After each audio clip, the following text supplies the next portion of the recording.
the frozen dawn.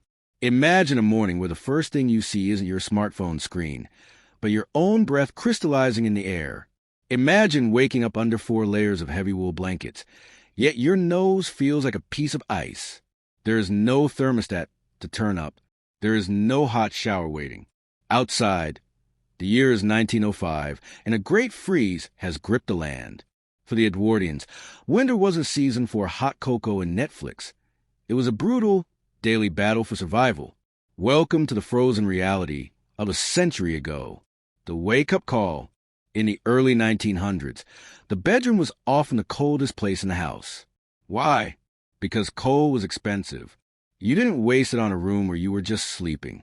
As the sun barely peeks through the frost-covered window panes, you realize the water in the porcelain pitcher next to your bed has frozen solid overnight. The cold is heavy. It's a physical weight. To get out from under those blankets is an act of bravery.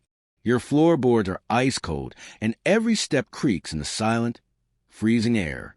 This is the frozen dawn, the start of the 16-hour workday where your only goal is to stay warm enough to see tomorrow. The first task to fire the house is a tomb until the kitchen range is lit. In an Edwardian home, the range was the heart, the lungs, and the soul of the household. It provided the heat, the hot water, and the cooked food, but it was a demanding master. Before you can even think of warmth, you have to clean out the clinkers, the stony residue of yesterday's coal. Your hands are numb, your fingers stiff.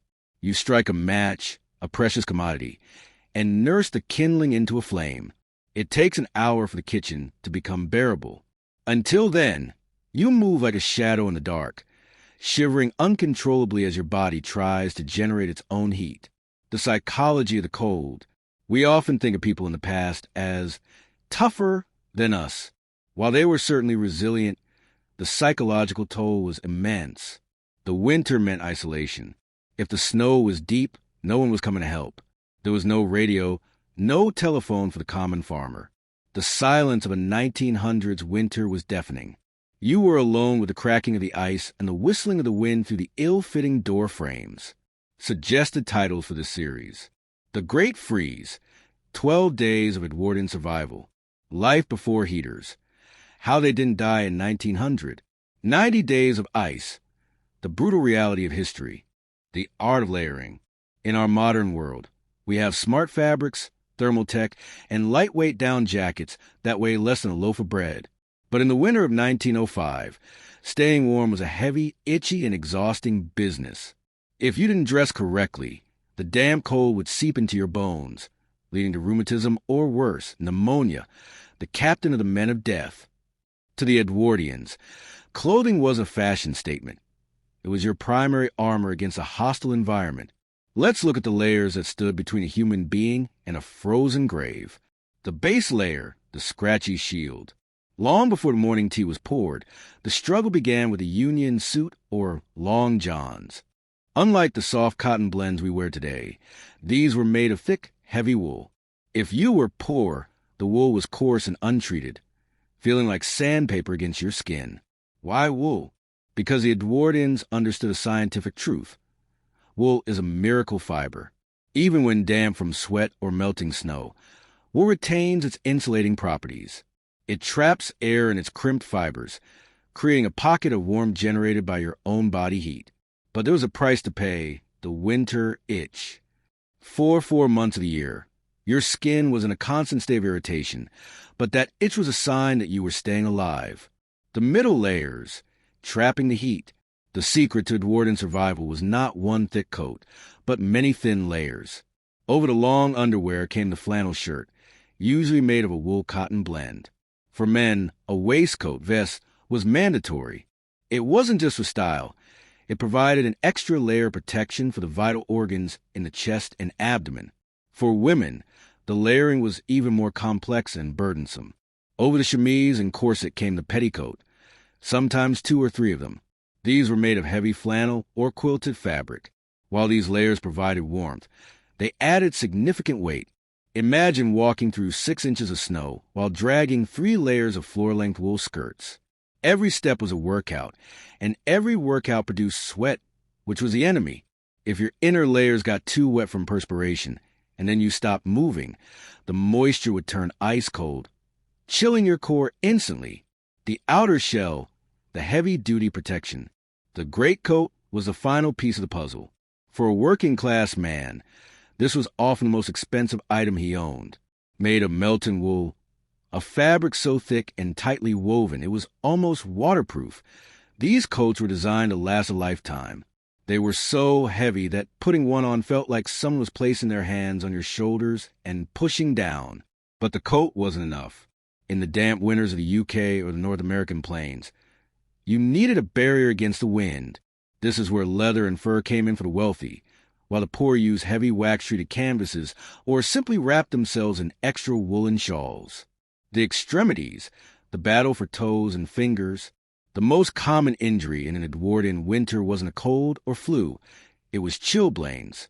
These were painful, itchy swellings on the fingers and toes caused by repeated exposure to cold and then sudden heat. To prevent this, footwear was a priority.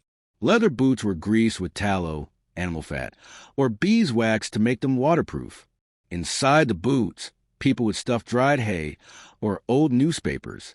It sounds primitive, but paper is an incredible insulator. The air trapped between the sheets of newsprint acted as a thermal barrier, keeping the heat from escaping to the soles of the feet into the frozen ground. Gloves were rarely the thin, stylish things we see in movies. For the laborer, they were thick mittens, often knitted by a mother or wife, with a leather palm stitched on for grip.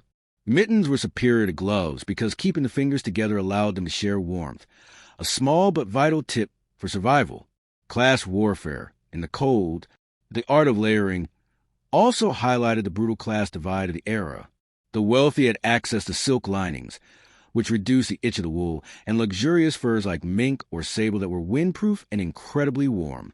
The poor, however, relied on shoddy. Shoddy was a fabric made by grinding up old woolen rags and spinning them into new, low-quality yarn. It was heavy, it smelled when it got wet, and it wasn't nearly as warm as virgin wool. While the rich looked like winter royalty in their velvet and fur, the poor looked like bundles of rags, quite literally wearing layers of history, just to keep their pulse steady. The psychological weight. By the time an Edwardian was fully dressed to go outside, they might be carrying an extra 10 to 15 pounds of clothing. This physical burden contributed to the exhaustion of winter. You didn't just walk, you labored. You didn't just sit, you remained encased in your fabric armor. But as you stepped out the door and the minus 10 degrees Celsius wind hit your face, you thanked every single layer. You were a walking thermos, a self-contained heating unit wrapped in the best technology the 19th century had to offer, the hearth of the home. In the modern world, warmth is invisible. We flick a switch, a silent furnace hums in the basement, and heat flows through vents.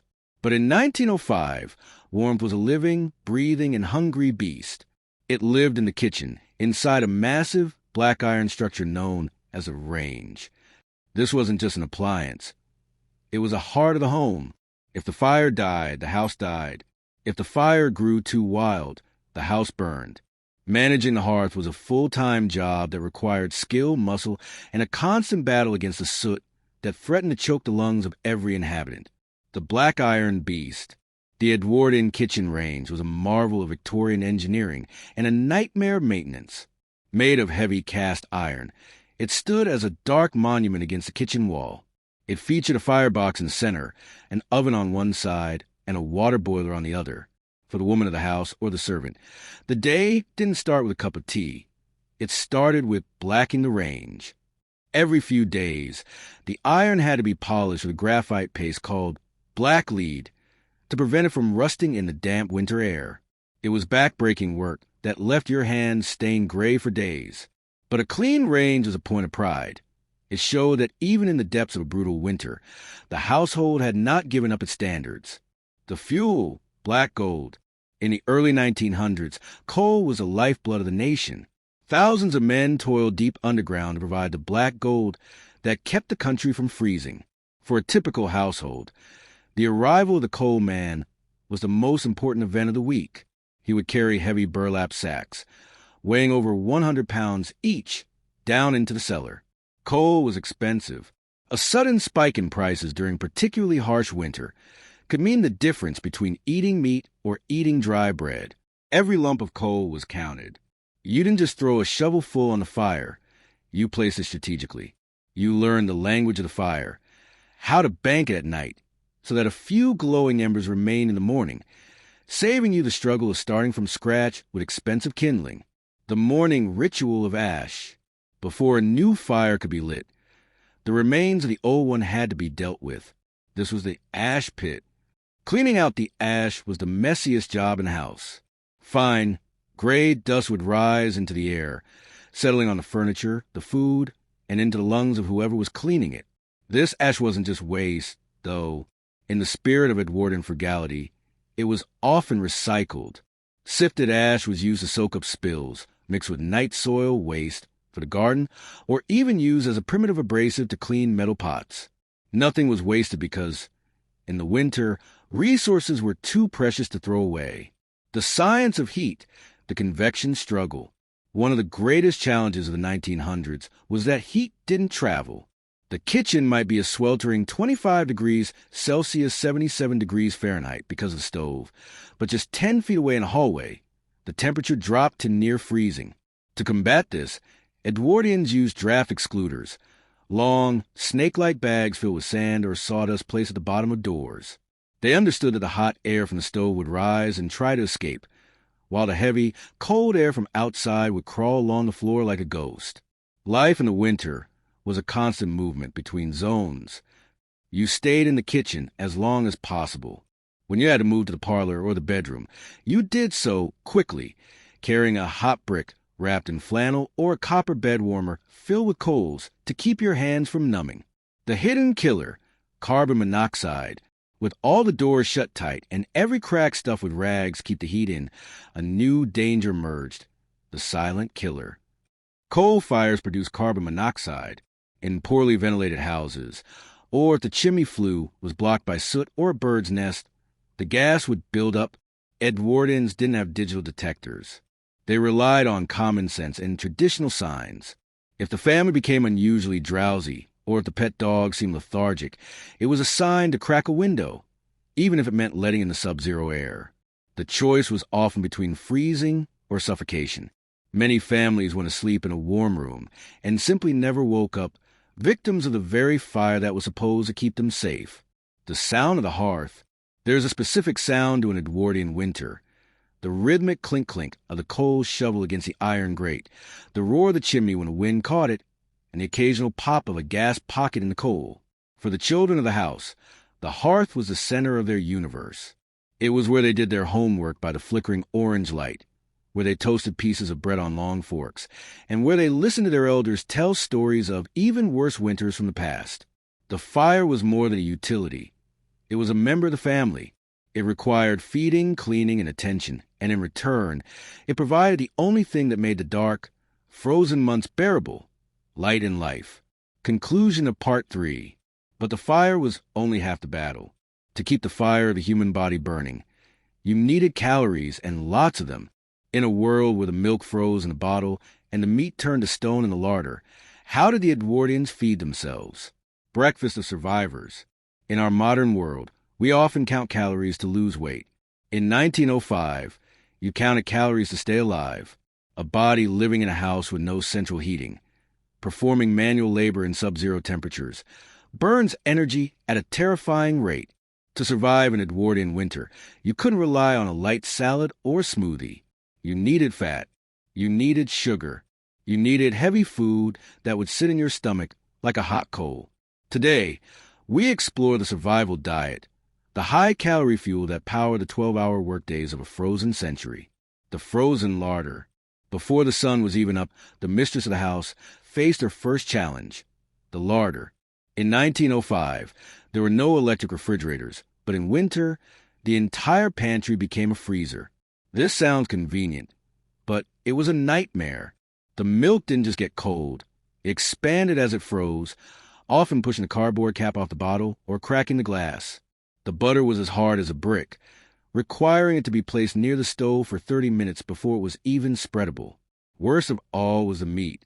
If you had a joint of beef or a ham hanging in the larder, it would be frozen solid. Cutting it required a saw, not a knife.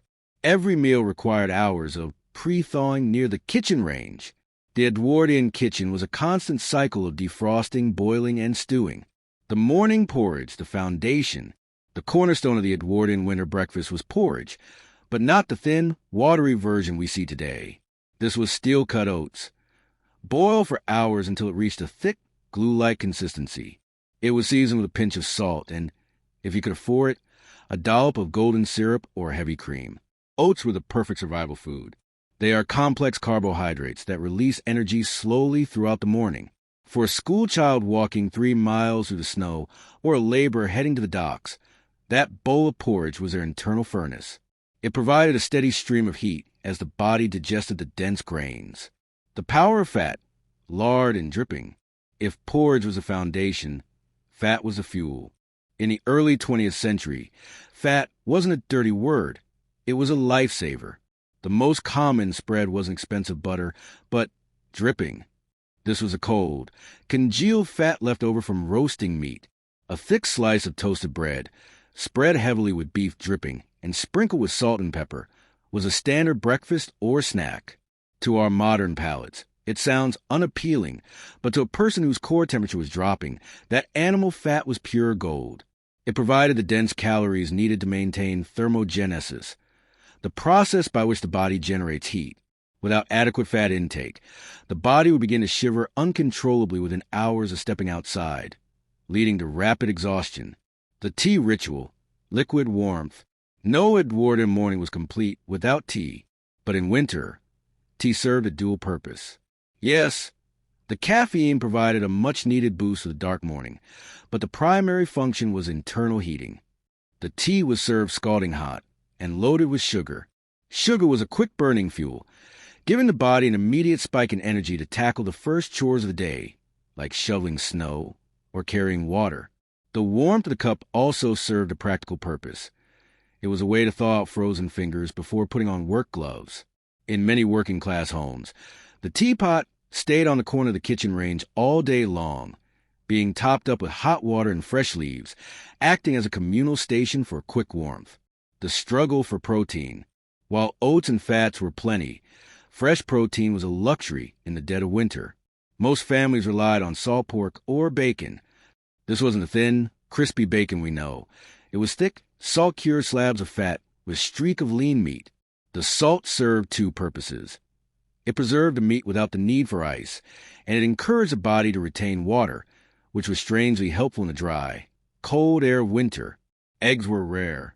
Chickens often stop laying eggs when the days get short and the temperatures drop. If a family had eggs in January, they were likely water-glassed, an ancient method of preserving eggs by submerging them in a bucket of sodium silicate. These eggs would stay fresh for months, but they were treated like precious jewels, saved for the most grueling days or for the sick. The pudding culture, dinner, usually eaten at midday, was the largest meal.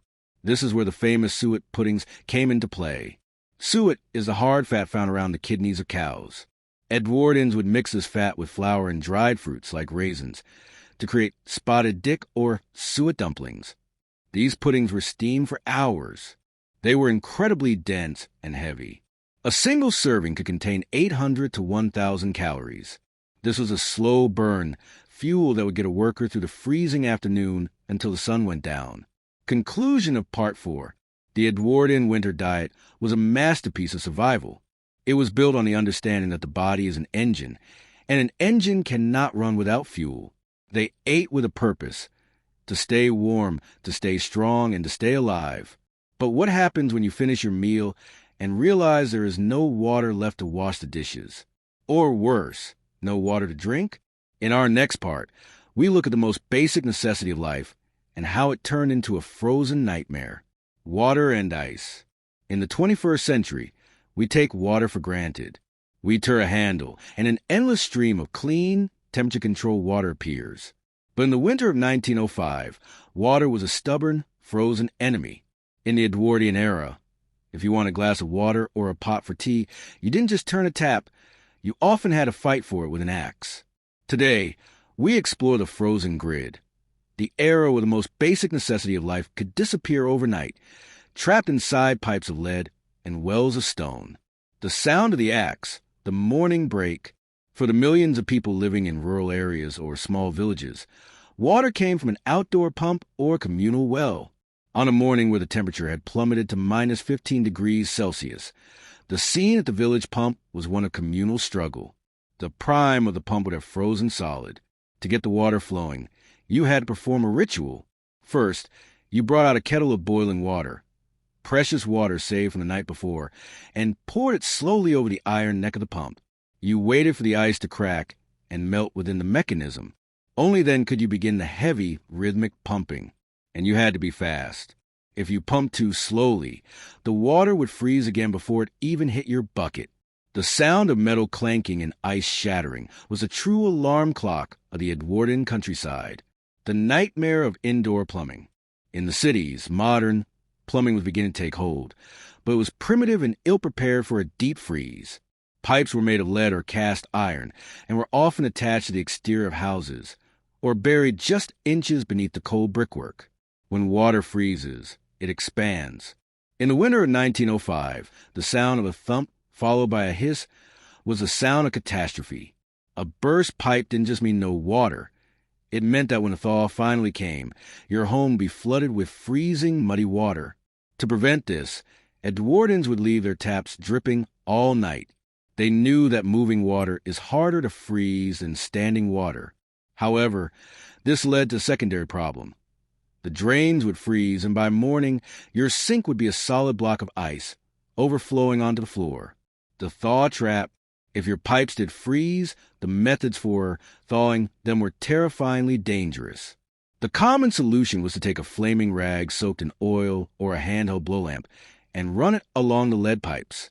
In a house filled with wooden beams, hay-filled mattresses, and coal dust, this was a recipe for a house fire. Many Edwardian families survived the cold only to lose their homes to a fire started by a desperate attempt to get the water running again. The laundry ordeal.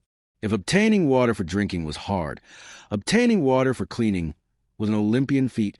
Wash day in the winter was a multi-day battle. You needed gallons of water to wash the heavy woolen layers we discussed in Part 2.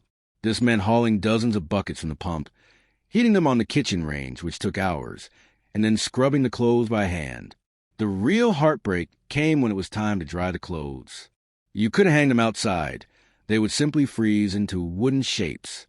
A shirt hung on a line in 1905 would become a flat, frozen board in minutes. If you tried to fold it, the fibers would snap. Most families had to hang their wet laundry on clothes horses inside the kitchen. This turned the only warm room in the house into a damp, humid, and claustrophobic jungle, with a smell of wet wool and coal smoke mixed into a thick, suffocating air. The harvest of ice. While the average person struggled with ice, for some, the ice was a crop. Before the invention of electric refrigeration, ice was harvested from ponds and rivers. Men with long, jagged saws would venture onto frozen lakes, cutting massive blocks of ice that were 2 feet thick. These blocks were hauled by horse-drawn sleds to ice houses, deep underground pits lined with straw and sawdust. Remarkably, if the blocks were packed tightly enough, the ice would stay frozen all the way through the following summer. In 1905, the ice that froze your pipes in January was the same ice that would cool a wealthy man's drink in July. The ice harvesters were the unsung heroes of the winter, working in the most dangerous conditions, often falling through thin ice just to secure this frozen commodity. Hygiene and the sponge reality. Because water was so difficult to transport and heat, full-body baths were rare in the winter. Most people practiced the sponge bath. You would stand in front of the kitchen fire with a small basin of warm water and a rag, washing one section of your body at a time, while the rest of you shivered in the cold air. This lack of water usage wasn't just about laziness. It was about survival. Every drop of water used for washing was a drop of water that had to be hauled, heated, and paid for in coal. In the hierarchy of winter needs, thirst and warmth always sat higher than cleanliness. Conclusion of Part 5. As the sun began to set at 4 p.m., the struggle for water would pause, but the struggle for work continued.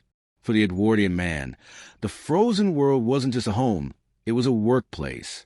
Whether you were a farmer, a dock worker, or a postman, the ice didn't mean a snow day. It meant your job just got 10 times harder. Out in the element. In our era, a heavy snowstorm often means a remote work day or a canceled school bus. But in 1905, the world did not stop for the snow. There were no snowplows, no salted roads, and no heated cabins and trucks. If you were a laborer, a farmer, or a postman, the Great Freeze wasn't an excuse to stay inside. It was a challenge that tested the very limits of human endurance. To stay home was to lose your wages, and to lose your wages was to starve. Today, we step outside the home and into the brutal reality of the Edwardian outdoor workspace. The silent streets. The first thing you would notice about a 1900s winter morning was the sound, or rather, the lack of it. Snow acts as a natural acoustic insulator, but the silence was also due to the lack of machinery. The only sounds were the crunch-crunch of heavy boots on packed ice and the rhythmic jingle of horse harnesses. The roads were treacherous. In the cities, the mixture of snow, horse manure, and coal secreted a slippery, black slush known as clutch. Walking through it was an exercise in balance. If you fell, you didn't just get wet. You were covered in the filthy remains of the city's industrial waste. For the street sweepers, their job became a nightmare of moving heavy, frozen piles of the sludge just to keep the main thoroughfares open for the horse-drawn omnibuses. The burden of the horse. In 1905, the world ran on horsepower, literally. Horses were the engines of the economy, and in the winter, they suffered more than the humans. A horse slipping on the ice was a catastrophe. If a horse broke a leg, it was usually a death sentence for the animal and a financial disaster for the owner.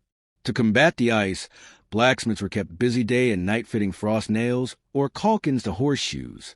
These were sharp metal studs that acted like cleats, digging into the ice to provide grip.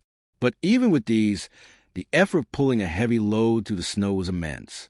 You would see horses with steam rising from their bodies like locomotives, their breath forming thick icicles on their muzzles. The horse watering troughs became frozen blocks, and kind owners would carry buckets of warm mash and ale to keep their animals' internal temperatures up. Farming, the endless chore. For the farmer, winter was not a time of rest. While the crops were dormant, the livestock were in constant danger. Sheep could easily become snowed in, trapped in drifts where they would suffocate or freeze, if not found quickly.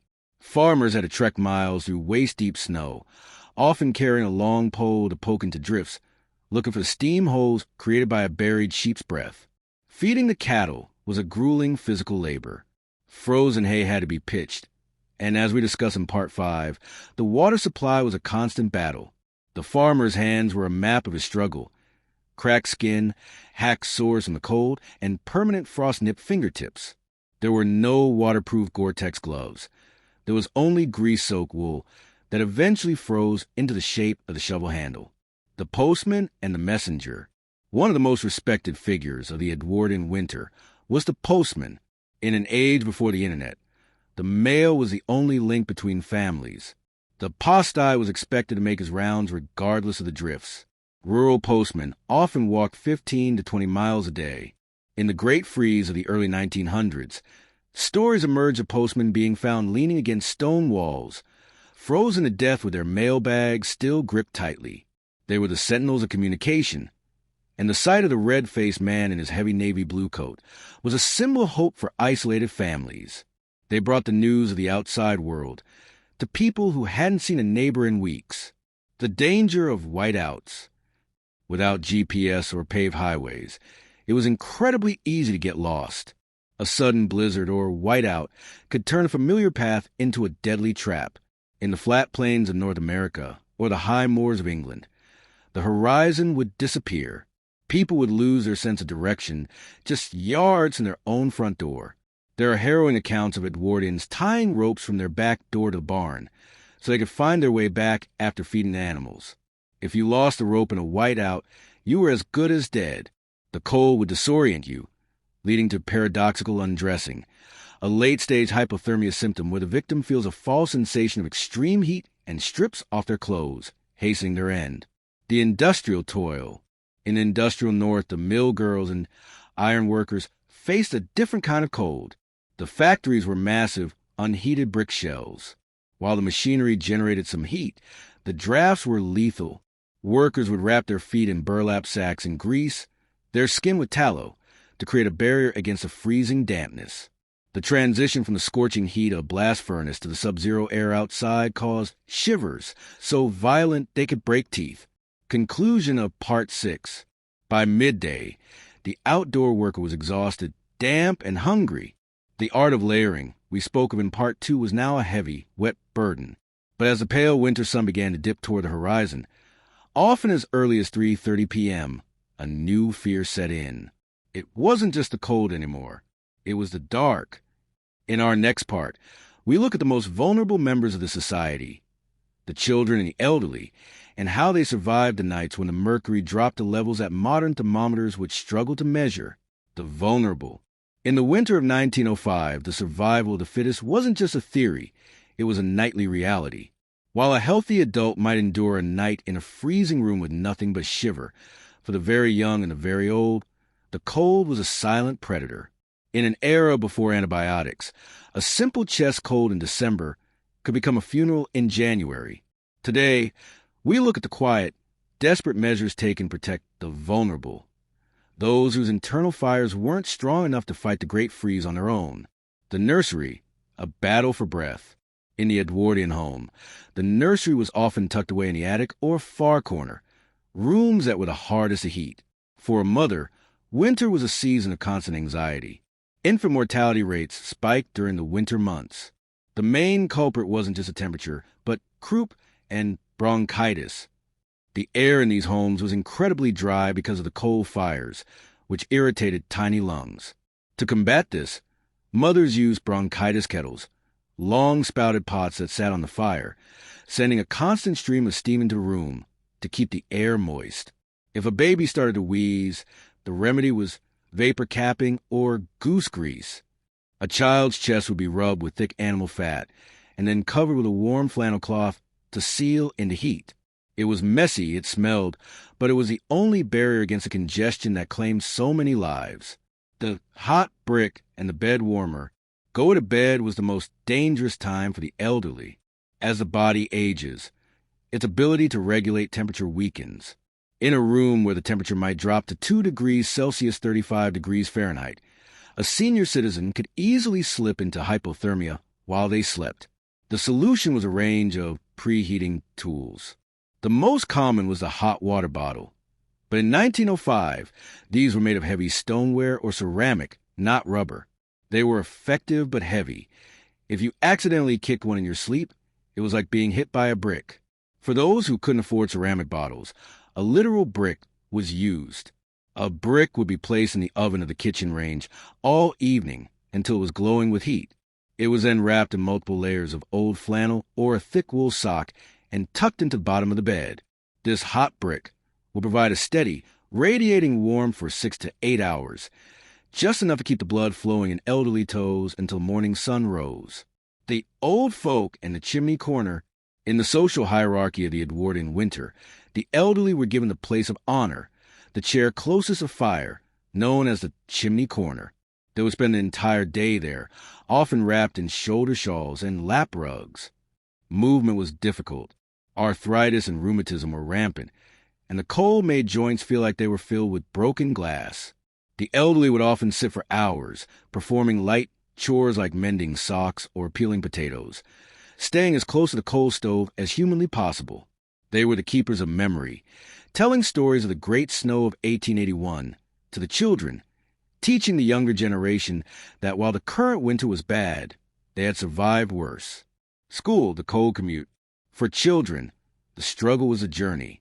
Most children walked to school regardless of the weather. There were no puffer jackets. Girls wore thin cotton stockings and woolen coats, while boys wore short trousers, even in winter, with long wool socks. The schoolhouse itself was often a drafty stone building with a single pot-bellied stove in the center. If you were lucky enough to sit in the front row, you were toasted. If you sat in the back, your ink would freeze in the inkwell. Teachers would often have the children perform drills, jumping jacks and arm swinging, every hour just to keep their circulation moving so they could hold their pens. the captain of the men of death. We cannot talk about the vulnerable without talking about consumption, tuberculosis. In the 1900s, it was the leading cause of death. The irony of the Edwardian winter was that while people huddled together for warmth, they were inadvertently spreading germs in poorly ventilated rooms. The cold weakened the immune system, and the coal smoke irritated the lungs, making people ripe for infection. For the elderly, a winter cough was often the beginning of the end. Families would watch their loved ones grow thinner and paler as the months went by, praying for the spring thaw to bring some relief. Often, the thaw came too late. Class and survival. Class played a brutal role in who survived. In the workhouses, places for the poor, the elderly were often given only the bare minimum of coal and blankets. In contrast, the wealthy elderly had foot warmers lined with fur and rooms heated by multiple fireplaces. The vulnerable poor had to rely on parish relief, small donations of coal or blankets from the church. To be old and poor in 1905 was to live in a state of constant, shivering prayer. The psychological shield. Despite the physical danger, there was a psychological resilience. Children were taught from a young age that feeling the cold was a sign of weakness. They were encouraged to brave it out. This stiff upper lip attitude was a survival mechanism. If you accepted that the cold was your master, you would lose the will to fight. By treating the winter as a character-building exercise, the Edwardians managed to keep their spirits high even when the thermometer was low. Conclusion of Part 7. Protecting the vulnerable took every ounce of the family's energy. But even with the fire going and the bricks heated, there was one thing you couldn't avoid: the basic call of nature. In our next part, we look at the most dreaded experience of the Edwardian winter, a trip to the outdoor privy. Hygiene in the cold. We live in an age where the bathroom is a sanctuary, warm tiles, steaming showers, and indoor plumbing. But in 1905, for the vast majority of people, the bathroom was a drafty wooden shack at the end of the garden. In the middle of a January blizzard at 3 a.m., the call of nature wasn't just an inconvenience. It was an alpine expedition. Today, we dive into the shivering reality of Edwardian hygiene, a world of frozen toilets, the weekly bath, and the absolute struggle to stay civilized when the temperature is working against you. The dreaded outdoor privy. For the working class, indoor toilets were a rare luxury. Most homes had a privy or outhouse. This was a small wooden hut built over a deep pit or a removable bucket. Imagine leaving your warm bed, putting on your boots, and trekking through 6 inches of snow just to sit on a wooden bench that was minus 10 degrees Celsius. There was no soft, quilted toilet paper. Instead, people used old newspapers or almanacs cut into squares and hung on a string. In the winter, the ink from a newspaper would often transfer to your skin, and the paper itself was as stiff as cardboard. But the cold brought a more solid problem. In a deep freeze, the contents of the pit or bucket would freeze solid. This meant the night soil men, the workers who came to empty the toilets, couldn't do their jobs. Families would have to pray for a slight thaw just so their waste could be removed. The chamber pot, the indoor alternative, because the trip to the outhouse was so brutal, every bedroom had a chamber pot or jerry kept under the bed. This allowed you to avoid the midnight trek through the snow. However, this came with its own set of problems. The smell was contained by a ceramic lid. But in the morning, someone had to carry the slops downstairs, through the kitchen, and out to the privy to empty them. In a particularly cold room, the contents of the chamber pot would actually freeze overnight. Breaking the ice on a chamber pot is a historical reality that most period dramas conveniently forget to show, but was a standard morning chore for the Edwardian housewife or housemaid. The once-a-week bath. In our modern world, we shower daily. In 1905, a full-body bath was a major production that happened once a week, usually on Saturday night. So the family would be clean for church on Sunday. The process was exhausting. First, you had to haul the tin bath out from its hook in the scullery and place it in front of the kitchen range. Then, you had to boil gallons of water on the stove. This took hours. Because coal and water were expensive, the family would share the same bath water. The father, as a breadwinner, usually went first. then the mother, and finally the children in order of age. By the time the youngest child got in, the water was gray, soapy, and lukewarm at best. To stay warm, you had to keep your upper body out of the water and wrap a towel around your shoulders while you scrub your legs. The moment you stepped out of that tin tub, the cold air hit you like a physical blow. You had to dry off and get into your flannel nightgown as fast as humanly possible before your skin turned blue. The sponge in the washstand. On the other 6 days of the week, washing meant using the washstand in the bedroom. This consisted of a large ceramic bowl and a pitcher of water. As we mentioned in Part 5, this water was often frozen in the morning. Once the ice was broken, you would perform a top and tail wash. You wash your face, your armpits, and your feet. The goal wasn't to feel refreshed. It was simply to remove the soot and sweat of the day. Because the air was so dry and the soap was often harsh, made with lye, skin would become chapped and cracked. The Edwardians used glycerin and rosewater, or plain lard to soothe their bleeding knuckles and faces. Cleanliness in 1905 wasn't about a fresh scent. It was a battle against infection and skin rot. Laundry, the frozen armor. If personal hygiene was hard, keeping clothes clean was even harder. We've talked about the art of layering. But imagine the weight of those clothes when they got wet.